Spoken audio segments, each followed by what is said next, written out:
जय श्री राम। वीर हनुमान जी ने कैसे तोड़ा सत्यभामा, गरुड़ और सुदर्शन चक्र का घमंड। एक बार सुदर्शन चक्र को शिवम की शक्ति पर अभिमान हो गया था और भगवान श्री कृष्ण ने उनके अभिमान को दूर करने के लिए श्री हनुमान जी की सहायता ली थी।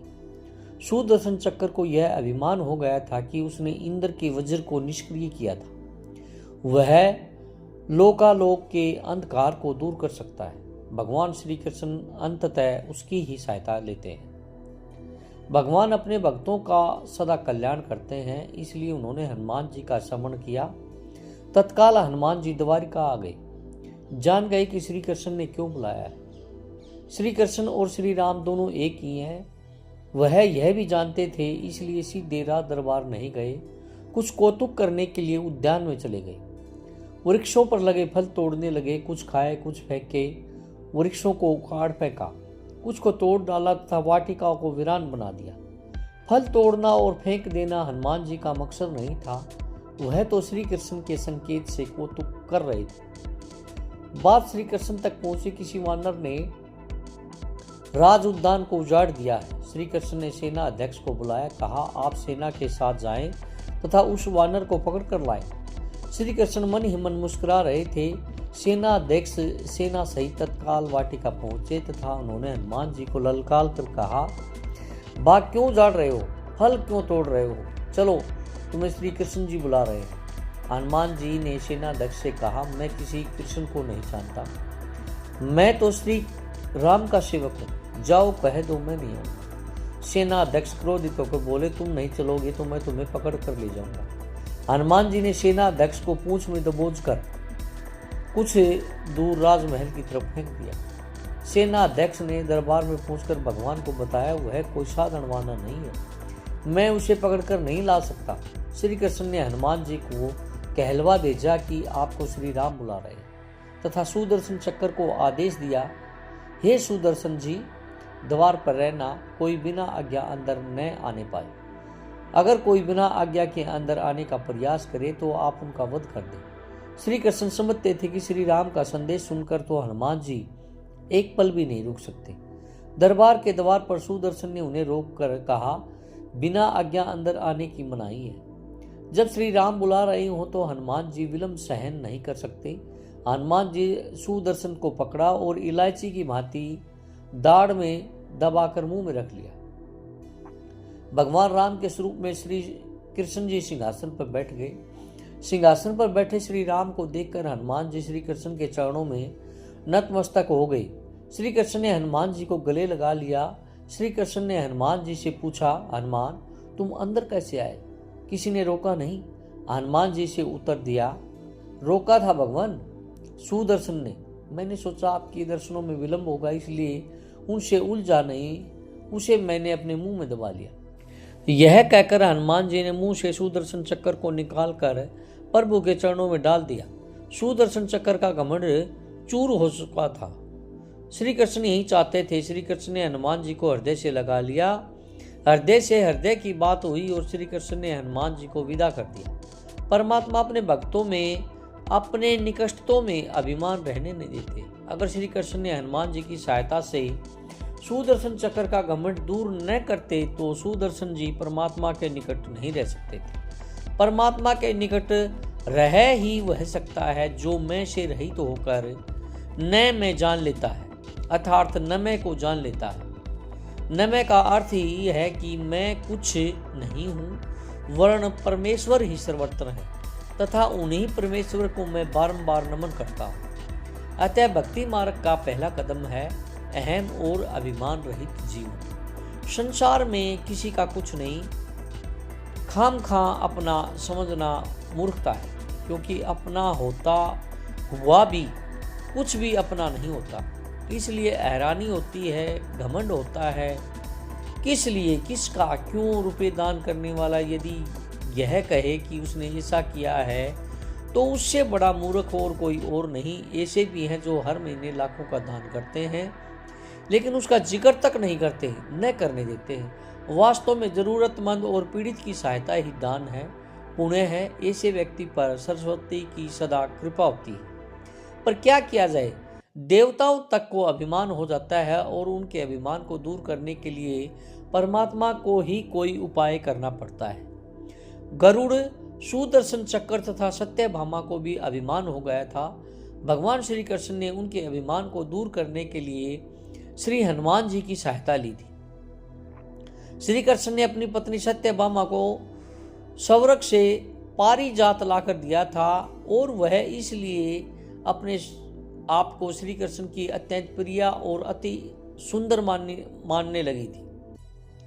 सुदर्शन चक्र को यह अभिमान हो गया था कि उसने इंद्र के वज्र को निष्क्रिय किया था। वह लोकालोक के अंधकार को दूर कर सकता है। भगवान श्री कृष्ण अंततः उसकी ही सहायता लेते हैं। गरुड़ भगवान श्री कृष्ण का वाहन था। वह समझता था भगवान मेरे बिना कहीं जा नहीं सकते, इसलिए कि मेरी गति का कोई मुकाबला नहीं कर सकता। भगवान अपने भक्तों का सदा कल्याण करते हैं, इसलिए उन हनुमान जी का स्मरण किया। तत्काल हनुमान जी द्वारिका आ गए। जान गए कि श्री कृष्ण ने क्यों बुलाया है। श्री कृष्ण और श्री राम दोनों एक ही हैं, वह यह भी जानते थे, इसलिए सीधे रात दरबार नहीं, कुछ कौतुक करने के लिए उद्यान में चले गए। वृक्षों पर लगे फल तोड़ने लगे, कुछ खाए कुछ पिए, कुछ को उखाड़ा, कुछ को फेंका, कुछ को तोड़ डाला, बाग वीरान कर दिया। फल तोड़ना और फेंक देना हनुमान जी का मकसद नहीं था, वह तो श्री कृष्ण के संकेत से कौतुक कर रहे थे।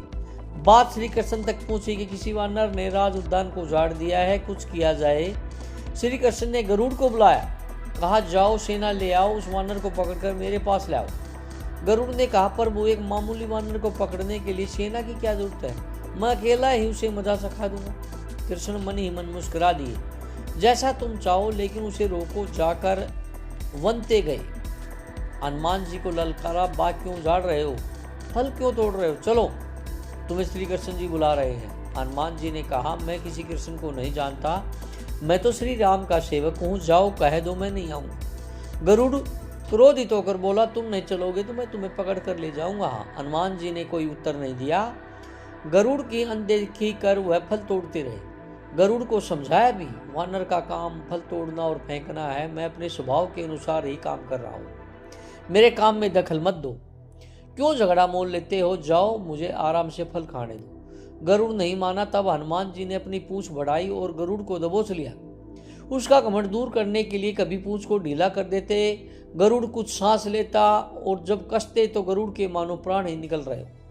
हनुमान जी ने सोचा भगवान का वाहन है, प्रहार भी नहीं कर सकता, लेकिन इसे सबक तो सिखाना ही होगा। पूंछ को एक झटका दिया और गरुड़ को दूर समुद्र में फेंक दिया। बड़ी मुश्किल से वह गरुड़ दरबार में पहुंचा और भगवान को बताया वह कोई साधारण वानर नहीं है, मैं उसे पकड़कर नहीं ला सकता। भगवान मुस्कुरा दिए।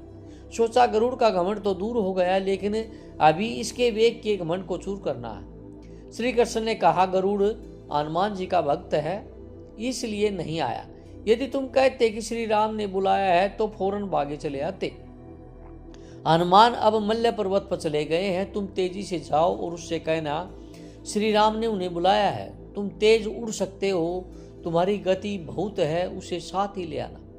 गरुड़ वेग से उड़े, मल्य पर्वत पर पहुंचे। हनुमान जी से क्षमा मांगी, कहा कि श्री राम ने आपको याद किया है, अभी आओ मेरे साथ, मैं तुम्हें अपनी पीठ पर बिठाकर मिनटों में द्वारिका ले जाऊंगा। तुम खुद चलोगे तो देर हो जाएगी, मेरी गति बहुत तेज है, तुम मुकाबला नहीं कर सकते।